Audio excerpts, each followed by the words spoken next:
Halo guys, apa kabar kalian semua? Mimin di sini bakal melanjutkan alur cerita Sword Star. Disclaimer dulu bahwa kemungkinan besar ada perbedaan antara novel dan versi Donghuanya, tapi alur cerita utamanya tetap sama. Jadi tanpa ragu, Mimin akan membawakan alur ceritanya. Guru sejati ke-6 menyampaikan suaranya kepada guru sejati ketiga.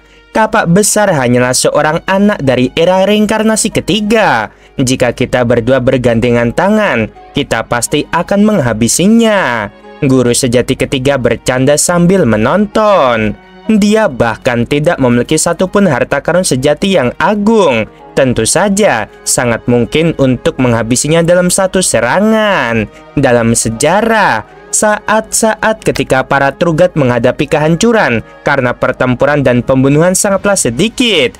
Namun guru sejati ketiga dan guru sejati ke-6 melihat kemungkinan untuk menghabisi kapak besar. Dewa abadi memiliki tubuh dewa yang begitu besar sehingga tampak seolah-olah dia menginjak ruang hampa dengan perlahan. Kenyataannya, kecepatannya telah melampaui 100 kali kecepatan cahaya. Dan hukum alam semesta tidak lagi memiliki pengaruh padanya. Dengan sangat cepat dan paling agung, dia muncul di hadapan pendiri kapak besar. Dengan teriakan melengking yang dapat menghantam jiwa, dewa sejati abadi meletus seketika, memamerkan taringnya yang tajam dan mengaitkan kukunya yang bercakar. Ia menyerang kapak besar tanpa ampun. Setelah terdengar ledakan keras, pendiri kapak besar terlempar ke belakang dengan kedua tangan masih memegang kapak dewa miliknya. Kau mampu menangkis seranganku, kau pasti punya keterampilan. Dari kejauhan, bayangan samar dan bercahaya dari guru sejati ketiga itu memperhatikan dan tersenyum, kemudian dia berkomentar, tapi keberuntungan hanya datang sekali ini, lain kali kau akan mati. Pendiri kapak besar akhirnya berhenti. Di balik rambutnya yang acak-acakan, ada sepasang mata yang dipenuhi amarah pertempuran. Dia tertawa terbahak-bahak dan berkata, "Hebat, dewa sejati binatang ini memiliki serangan jiwa yang kuat." Guru sejati ketiga dan guru sejati ke-6 bergabung, dan dia ternyata tidak terintimidasi, kata Susanke. Lafeng sedikit tenang. Jika gurunya bisa membuat pernyataan seperti itu, sepertinya pendiri kapak besar tidak dalam bahaya. Namun guru sejati ketiga dan guru sejati ke-6 sangat marah. "Sungguh arogan," teriak guru sejati ke-6. "Jadi mulai sekarang, apakah kau akan menekan kami?" Sosok bayangan yang memancarkan cahaya samar tertawa dingin. "Aku Star True Master telah menjelajahi seluruh samudera semesta. Mereka yang berani menunjukkan penghinaan seperti itu kepadaku hanya sedikit. Lebih jauh lagi, guru sejati ke-6 dan aku bergabung untuk melawanmu. Kau benar-benar mengatakan ingin menekan kami berdua. Itu sungguh lelucon." 9 kepala dewa sejati abadi mengeluarkan raungan marah mereka sendiri dan sekali lagi menyerang sang pencipta kapak besar untuk mengepungnya. Dari kejauhan, pendiri kapak besar mengangkat kapak miliknya. Tiba-tiba, di ruang di sekitar, banyak bayangan kapak besar muncul. Setiap bayangan kapak selebar 1 triliun kilometer, seolah-olah sebesar dunia. Ada total 12 bayangan kapak besar, tersebar ke segala arah. Dan di bawah 12 bayangan ini, setiap tempat yang telah ditekan mulai pecah dengan suara retakan yang keras. Pada saat itu, 12 bayangan kapak besar masing-masing membentang sejauh 1 triliun kilometer. 12 bayangan kapak besar dengan cepat berkumpul dan menyatu dengan kapak dewa yang pada gilirannya memancarkan sinar hitam yang sangat menyilaukan. Seluruh ruang bergetar. 108 pasang kuku cakar dewa sejati abadi mundur dengan 3 langkah terus-menerus. Bahkan dewa iblis emas cemerlang dan Susanke pun ikut terkejut. Guru sejati ketiga dan guru sejati ke-6 sama sekali tidak percaya. "Kapak dewa milikmu ternyata adalah harta karun sejati tertinggi." Guru sejati ke-6 tiba-tiba mengeluarkan raungan marah. Pendiri kapak besar berdiri di angkasa dengan rambutnya yang acak-acakan, namun wajahnya menunjukkan ekspresi dominan yang absolut. "Baru saja mendapatkannya belum lama ini," katanya. Kalian adalah kelinci percobaan untuk kapak baruku. Dewa sejati abadi kalian mungkin tangguh, tetapi dibandingkan dengan kapakku, kapak ini masih jauh dari kata sempurna. Bayangan samar dari guru sejati ketiga berkata perlahan, kau memiliki harta karun sejati tertinggi, tetapi seharusnya kau tidak dapat menekan dewa sejati abadi. Dewa sejati abadi adalah gabungan kekuatan dari guru sejati keenam dan milikku. Itu diciptakan berdasarkan kekuatan gabungan dari dua harta karun sejati tertinggi, ditambahkan pemahaman warisan kuno untuk akhirnya menciptakan teknik ini. Bagaimana mungkin kau bisa menang? Pencapaian kapakmu sangat mengesankan. Kau adalah lawan yang layak bagi guru sejati keenam dan aku untuk melakukan kekuatan yang terbaik. Baiklah, kita akan biarkan kapak besar ini merasakan kekuatan kita, kata guru sejati keenam. Dewa sejati abadi yang besar itu mulai memancarkan sinar hijau giok yang kabur. Sinar giok yang tak terhitung jumlahnya mulai berkumpul menjadi diagram ukiran rahasia. Seluruh dewa sejati abadi mulai berubah, dan dua aliran cahaya ungu muncul untuk segera terbang ke tubuh dewa sejati abadi. Lo Feng sedang menonton dari jauh. Ketika dia melihat dua aliran cahaya ungu muncul, dia terkejut sesaat.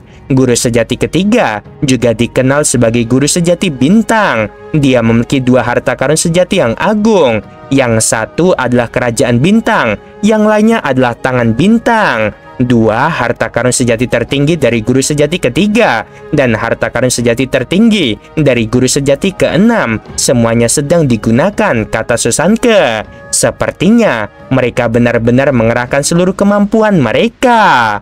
9 kepala dewa sejati abadi mengeluarkan raungan yang gila. Ke-18 lengan mereka sangat tajam dan mengenakan lapisan baju besi ungu. Jauh di sana, mata pendiri kapak besar semakin menakutkan seiring berjalannya waktu. Lalu dia mengangkat kapak dewa miliknya. Di ruang tak berujung, kapak raksasa ke-13 muncul. Setiap bayangan kapak raksasa seperti dunianya sendiri, tetapi yang ini begitu besar sehingga dapat menjangkau tempat guru sejati ketiga, guru sejati keenam, dan Susanke berada. Tetapi bayangan ini tampaknya berada di dimensi lain. Dengan lambaian, kapak dewa bergerak dan menebas. Di hadapan tinju, cakar, dan telapak tangan ungu yang menyerangnya, pendiri kapak besar menyambut mereka semua. Pertukaran pukulan seketika membuat pendiri kapak besar mundur dengan tergesa-gesa, sementara dewa sejati abadi tampaknya berada di atas angin. Mengesankan. Sekarang lihat kapak besarku yang ke-14. Pendiri kapak besar langsung mengangkat kapak dewa miliknya lagi. Guru sejati ketiga dan guru sejati keenam sedikit terkejut ketika bayangan kapak besar ke-14 muncul, seolah-olah sebuah puzzle sedang disusun. Potongan-potongan itu menyatu, seolah-olah menutupi ruang, menyebabkan ruang tak berujung itu jatuh ke dalam kegelapan pekat. Tidak ada cahaya sama sekali, itu gelap gulita. Setelah itu, terdengar suara ledakan keras. Kemudian, semua yang ada di angkasa kembali normal. Pada saat itu, dewa sejati abadi sedang terombang-ambing ke belakang di kejauhan. Pendiri kapak besar dengan rambutnya yang acak-acakan seperti biasa berkata dengan suara memekakan telinga, kapak ke-14 ku bahkan tidak dapat menghancurkan dewa sejati abadi. Kapak ke-15 ku baru saja dibuat. Biarkan dewa sejati abadi mencoba mengalahkannya. Ruang tak berujung itu kembali gelap. Tetapi dalam sekejap berikutnya, di tengah kegelapan tak berujung itu, bayangan kapak besar yang bersinar dengan sinar cahaya muncul. Yang aneh adalah, bayangan kapak besar ini membuat setiap makhluk hebat yang hadir, bahkan yang terlemah, Lo Feng merasa seolah-olah mereka berada di dunia lain. Dia sudah sampai di sana. Susanke duduk melompat dari tempat duduknya di puncak gunung hijaunya. Matanya dipenuhi dengan keterkejutan. Guru Origin, kapak besar manusia, Potensi umat manusia memang benar-benar luar biasa. Bahkan Lo Feng pun terguncang sampai ke inti. Bayangan kapak besar yang bersinar dalam kegelapan tak berujung itu begitu ajaib, seolah-olah mereka semua berada di dunia lain. Lo Feng sangat terguncang oleh perasaan aneh ini. Ia bahkan merasa bahwa kapak besar ini mungkin dapat memusnahkan seluruh alam semesta. Dia benar-benar memisahkan 3 harta karun sejati tertinggi, kata guru sejati ke-6. Dia tercengang tak mampu bereaksi. Mampu membongkar dewa sejati abadi, kapak besar. Mungkinkah dia juga sekuat guru origin? Guru sejati ketiga berspekulasi dengan gemetar di dalam hatinya. Dia pernah bertukar pukulan dengan guru origin sebelumnya, dan saat itu dia benar-benar kalah dan lari ketakutan. Di hadapan guru origin ada perasaan tidak berdaya. Pada saat ini perasaan yang sama menyerapinya. Pendiri kapak besar berdiri di tengah ruang hampa, menggenggam kapak dewanya sambil melihat pada kejauhan. Karena aku tidak memiliki harta karun sejati tertinggi bersamaku, aku selalu bersikap rendah hati. Khawatir jika aku terlalu menonjol karena kemampuanku yang luar biasa, aku akan membawa bencana bagi umat manusiaku. Guru origin menganugerahiku dengan kebaikan yang besar dan memberi penindasan abadi dengan harapan aku akan memimpin umat manusia kita dengan baik. Guru sejati ketiga, guru sejati ke-6, apakah kalian berdua tahu apa yang paling membuatku marah? Jawabannya adalah kalian ingin menghancurkan ras manusiaku. Ketika guru origin masih ada, apakah kalian semua berani mengucapkan sepatah kata apapun? Hari ini aku akan memberitahu kalian semua konsekuensi dari upaya menghancurkan ras manusiaku. Guru sejati ketiga dan guru sejati ke-6 marah sekaligus terkejut. Mereka tidak bisa diganggu dengan hal lain. Mereka langsung kabur menyelamatkan diri. Namun dengan satu tebasan kapaknya, kegelapan yang luas menyelimuti, seolah-olah ada bayangan kapak besar yang bersinar dengan cahaya yang menyilaukan di dalam ruang hampa. Kemudian bayangan itu menyatu dengan kapak dewa, dan tanpa suara ia menebas ke arah guru sejati ketiga dan guru sejati ke-6. Guru sejati ke-6 panik dan gelisah. Serangannya dapat memisahkan dewa sejati abadi yang merupakan gabungan dari 3 harta karun sejati tertinggi. Kita harus segera melarikan diri untuk saat ini. Sebuah kapak besar melesat di udara dengan kecepatan tinggi. Kapak itu melesat cepat di belakang mereka. Pendiri kapak besar berhasil menyusul dalam sekejap mata. Dia mengulurkan tangan kanannya yang tiba-tiba membesar menjadi telapak tangan seluas 1 juta kilometer. Setiap jari di telapak tangan besar dikelilingi oleh bayangan, menyebabkan sekelilingnya diselimuti kegelapan yang aneh. Guru sejati ketiga berkata, "Ayo berpisah, bersembunyi di dalam istana. Tidak mungkin kita bisa melawan. Bahkan dewa sejati abadi tidak bisa menangkis serangannya. Jika lawan memiliki harta karun tipe penekan dan merupakan seseorang yang jauh lebih kuat, tidak ada gunanya untuk berlindung di sebuah istana." Harta karun tipe istana milik mereka lenyap begitu saja. Seorang pria yang dihujani cahaya ungu berdiri di tengah ruang hampa. Ia mengenakan baju sirah ungu dan menatap pendiri kapak besar. Dia marah lalu berteriak, "Kami telah memutuskan untuk melarikan diri. Mengapa kau masih mengejar tanpa henti?" Pendiri kapak besar tidak bertele-tele. "Serahkan 3 harta karun sejati tipe istana puncak ini, dan semua permusuhan antara klan mata dewa dan ras manusiaku akan berakhir. Jika tidak, teknik kapakku akan menghabisimu." Ekspresi mengerikan dari guru sejati ketiga terlihat jelas meskipun dia mengenakan baju sirah ungu, dan dia tetap terdiam cukup lama. "Baiklah, klan mata dewa akan memberimu penghormatan dan memberimu 3 harta karun sejati." Master sejati ketiga memutuskan. 1 harta karun sejati tipe domain puncak, 1 harta karun sejati tipe istana puncak, dan 1 harta karun sejati tipe jiwa puncak. 3 aliran cahaya terbang ke arah pendiri kapak besar. Dengan tangan terentang, pendiri kapak besar meraih 3 harta karun sejati dan melihatnya sebelum menyimpannya. Guru sejati ketiga dengan cepat berubah menjadi cahaya dan pergi secepat mungkin. Dari kejauhan terlihat dewa iblis emas cemerlang. Lalu di atas gunung terlihat Susanke dan Lo Feng. Mereka semua sedikit terkejut. Klan Mata Dewa yang tangguh selalu memancarkan aura kekuatan yang mengesankan. Tidak seorang pun dapat menduga bahwa pendiri Kapak Besar begitu kuat hingga memaksa dua guru sejati Klan Mata Dewa yang tangguh untuk tunduk dan menyerahkan 3 harta karun sejati yang unggul. Suara seperti anak kecil, renyah dan jelas terpancar dari Dewa Iblis Emas Cemerlang. Selamat, Kapak Besar. Manusia dari alam semesta asli memang mengagumkan. Guru Origin juga mengagumkan. Kapak Besar, kau juga sangat mengagumkan. Sekarang, dengan harta karun sejati yang agung di tangan, kau telah menjadi begitu kuat. Dewa Iblis Emas Cemerlang, sebaiknya simpan berita ini untuk dirimu sendiri, kata pendiri Kapak Besar dari jauh. Kapak Besar, betapa liciknya dirimu. Baiklah, aku akan memastikan bahwa berita itu tidak menyebar dariku. Dewa Iblis Emas Cemerlang tertawa dengan suaranya yang jernih dan tajam. Pendiri Kapak Besar menoleh ke arah lain dan berkata kepada sosok yang jauh, "Sosanke, tolong jangan sebarkan berita ini juga." "Tentu saja tidak," jawab Sosanke. Pendiri Kapak Besar mengangguk kecil, lalu sosoknya kabur saat ia berubah menjadi sebuah kapak besar dan melesat di langit dengan kecepatannya. Dewa Iblis Emas Cemerlang mengucapkan selamat tinggal kepada Sosanke dan pergi juga. Kemudian puncak batu Cian juga terbang menuju pintu keluar Deep Abyss. Di dalam jurang yang dalam, puncak batu Cian melaju dengan kecepatan tinggi. Lo Fong masih dilanda emosi yang meluap, dan juga dia memiliki banyak keraguan yang belum terselesaikan. "Guru, pendiri Kapak Besar dari ras manusia kita cukup mengesankan. Apakah dia bisa menghabisi Trugat lain?" "Tentu saja bisa," Sosanke menjawab dari tempat duduknya.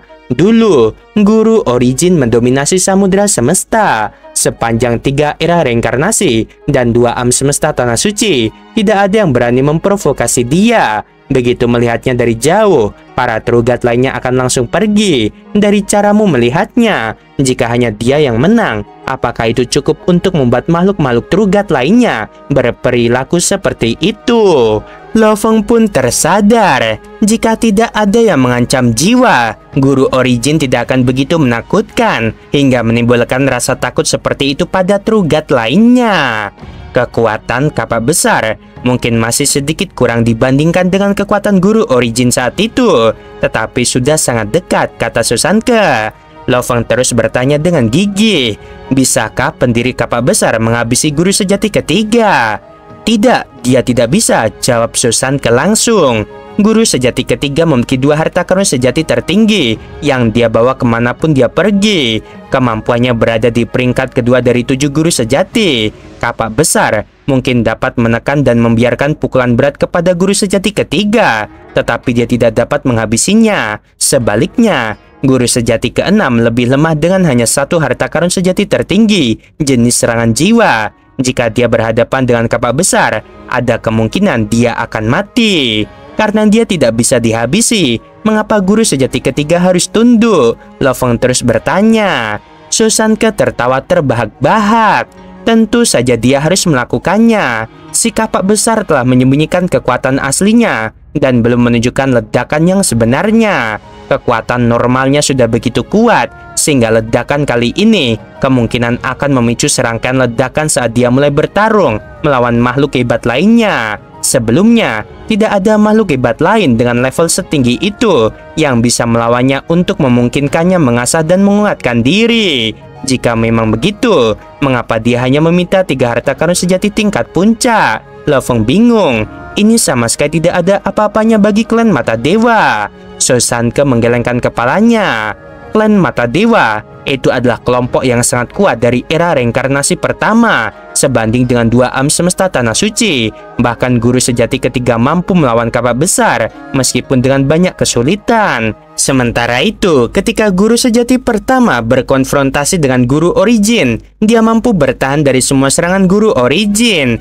Jika ke-7 guru sejati itu semua bergabung, itu akan lebih mengerikan. Terlebih lagi, klan Mata Dewa sudah mendekati kiamatnya. 7 guru sejati pasti akan merasakan tekanan yang luar biasa. Jika kau benar-benar berhadapan dengan anggota klan Mata Dewa, bahkan kekuatan satu orang saja sudah cukup menakutkan. Bagaimana mungkin umat manusia bisa bertarung dan menang melawan klan Mata Dewa? Ini adalah cara untuk mengakhiri permusuhan untuk selamanya. Ini adalah cara untuk mendapatkan keuntungan tanpa membuat klan Mata Dewa merasa terjepit. Klan Mata Dewa tidak berani memprovokasi Kapak Besar. Di sisi lain, demi masa depan umat manusia, Kapak Besar tidak mau menyatakan perang terhadap klan Mata Dewa. Itulah sebabnya kita sampai pada tahap ini. Guru Origin merupakan individu yang unik dan aneh. Dari sudut pandangku, pendiri Kapak Besar kemungkinan besar menerima bimbingannya. Itulah sebabnya dia bisa begitu kuat. Kalau tidak, hanya berdasarkan kemampuan mereka sendiri untuk memahami. Mustahil bagi keduanya untuk menjadi begitu tangguh. Setelah meninggalkan tempat ini, tujuan selanjutnya tentu saja adalah ruang pilar batu bergaris hitam, tempat Lo Feng dapat mengasah tekadnya. Selain itu, ia telah memperoleh token hitam dari Master 5 Kekacauan, jadi semakin mendesak baginya untuk menuju ke sana. Guru sedang memulihkan armor Dewa Pemusnahan Iblis Gila. Lo Feng duduk sendirian, merasa kesepian saat berbagai pikiran muncul di benaknya. Di alam semesta asli, seorang Trugat ditekan oleh tekanan yang sangat besar. Di samudera semesta, seorang Trugat masih berada di bawah tekanan tertentu. Jika tidak ada tekanan sama sekali, jarak antara Universe Master dan Trugat akan lebih besar lagi. Lo Feng menyadari bahwa penindasan itu benar-benar berlebihan. Ada begitu banyak bentuk penindasan terhadap para Trugat. Itulah sebabnya di alam semesta asli, para Universe Master menunjukkan rasa takut yang dapat diabaikan terhadap para Trugat. Para Universe Master yang sedikit lebih kuat daripada rekan-rekan mereka tidak akan menunjukkan rasa takut terhadap Trugat sama sekali. Sementara itu, di samudera semesta, segala sesuatunya tidak sama. Di samudera semesta, terdapat banyak alam semesta mini yang tersebar di mana-mana. Alam semesta asli itu sangat besar, sehingga kemauan asal-usul alam semesta asli tetaplah yang terkuat. Bahkan hukum-hukum yang berputar di sekitar samudera semesta yang luas akan berada di bawah pengaruhnya. Lo Feng duduk di puncak gunung, merenungkan berbagai hubungan antara Trugat, kemauan alam semesta asli, dirinya sendiri, dan banyak orang lain. Sebuah suara terdengar. Lo Feng berbalik dan melihat Susanke. Guru, bukankah kamu sedang memulihkan armor Dewa Pemusnahan Iblis Gila? Aku sudah selesai, kata Susanke sambil melambaikan tangan. Sepotong baju sirah hitam langsung melesat ke arah Lo Feng. Susanke mengamati ekspresi Lo Feng. Aku melihatmu duduk di sana. Apa yang ada dalam pikiranmu? Aku sedang memikirkan tentang kekuatan kehendak asal mula alam semesta, jawab Lo Feng. Susanke terkejut mendengar jawaban Lo Feng. Dia tetap diam. Setelah hening cukup lama, dia berkata, asal-usul alam semesta asli. Bagi seseorang yang belum menjadi Trugat, kamu akan tetap menjadi anak dari alam semesta asli. Alam semesta asli akan menjagamu. Begitu kamu menjadi Trugat, alam semesta mini mulai memisahkan diri dari alam semesta asli untuk bertahan hidup di samudera semesta. Selama setiap era reinkarnasi, akan ada proses alam semesta asli yang dihamili, melahirkan, lalu menghancurkan setiap makhluk hidup. Guru Origin umat manusia memang mengesankan. Dia benar-benar bisa. Guru, sebenarnya apa? Tanya Lo Feng tidak dapat menahan rasa penasarannya. Susanke menggelengkan kepalanya. Berhentilah bertanya. Kupikir kamu bisa memasuki dunia virtual kapan saja kau mau. Jika kau cukup kuat untuk menarik perhatian Guru Origin, kau akan bisa berbicara dengannya secara formal. Mungkin dia akan memberitahumu mengapa dia melakukan apapun yang dia lakukan saat itu. Aku juga membuat beberapa tebakan di sini yang mungkin tidak akurat. Lo Feng menggelengkan kepalanya. Bahkan jika aku menjadi Universe Master, dalam hal teknik rahasia, aku masih sangat jauh dari level Trugat. Kamu salah. Susanke menggelengkan kepalanya. Universe Master tidak dapat menciptakan teknik rahasia yang begitu kuat. Tetapi, ukiran rahasia di Menara Bintang mewakili tingkat teknik rahasia yang sangat tinggi.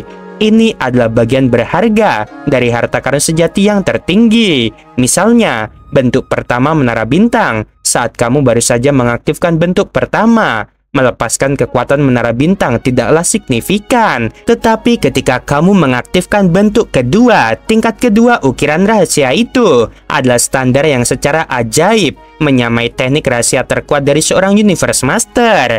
Kamu mungkin tidak dapat menciptakannya, tetapi ketika hanya mengaktifkannya, tingkat kesulitannya berkurang. Tingkat ketiga ukiran rahasia sebanding dengan cara seorang True God. Tingkat keempat ukiran rahasia adalah tingkat teknik rahasia yang hanya dapat diciptakan oleh makhluk terbaik di antara semua True God. Di samudera semesta, ada metode penentuan kekuatan. Gen kehidupan Universe Master tingkat pemula hanya dapat berkembang biak dalam jumlah ratusan. Jika mereka mungkin tidak dapat menciptakan teknik rahasia, ini adalah tingkat pertama Universe Master. Gen kehidupan Universe Master tingkat biasa berkembang biak dalam jumlah ribuan. Mereka dapat menciptakan teknik rahasia pamungkas. Ini adalah tingkat kedua. Di atas ini ada tingkat ketiga, tingkat keempat, dan seperti Master Sungai Bintang dari Alam Semesta Asli, Guru Pemimpin Kota Primalmo, dan Master 5 Kekacauan yang kamu seret hingga tewas, mereka berada di tingkat kelima. Seorang Universe Master yang memiliki harta karun sejati tertinggi akan berada di level ke-6. Itu juga level tertinggi yang dapat dicapai oleh seorang Universe Master. Seorang Universe Master di level ke-6 sebanding dengan True God tanpa harta karun sejati tertinggi. Tentu saja, bagi seseorang seperti pendiri kapak besar, bahkan tanpa harta karun sejati tertinggi, dia masih bisa lebih kuat daripada Universe Master level ke-6 manapun. Keluar dari Deep Abyss memakan waktu hampir 3 bulan. Lovong juga mulai memahami ukiran rahasia di Menara Bintang, baju sirah Dewa Pemusnahan Iblis Gila, dan sayap sawu. Kemudian dia mencoba menciptakan teknik pamungkas yang cocok. Sosanke berkata, 3 tingkat ukiran rahasia pada lengan kanan emas baju sirah Pemusnahan Iblis Gila tidak ada apa-apanya dibandingkan dengan yang ada di Menara Bintang. Tetapi itu masih dapat menandingi kekuatan teknik pamungkas terkuat yang diciptakan oleh seorang Universe Master. Begitu kamu mampu mengendalikannya, kupikir pencapaianmu dalam mempelajari diagram ukiran rahasia akan kurang lebih mencapai tingkat seorang Universe Master. Baiklah, kita sekarang keluar dari jurang dalam. Aku akan pergi dari sini, dan jangan pernah biarkan hal seperti itu terjadi lagi. Lovong membungkuk dan menjawab dengan penuh rasa terima kasih. Setelah itu, dari dalam api danau beku yang tak berujung, puncak Gunung Hijau dan Istana Merah Tua berangkat dan terbang ke dua arah berbeda. Oke guys, sampai sini dulu dan hasil dari pertempuran 4 True God ya. Tapi lebih cocoknya ya yang 1 AFK, 5 ya, 5 True God, 2 AFK, yang 3 bertarung dan menang yang 1 ya, yaitu pendiri kapak besar teman-teman. Ternyata dia tuh diem-diem bisa menenggelamkan ya, apalagi udah punya harta karun sejati tertinggi. Ya pokoknya itulah ya. Sebelum video berakhir, Min mau bilang sungguh membagongkan. Terima kasih.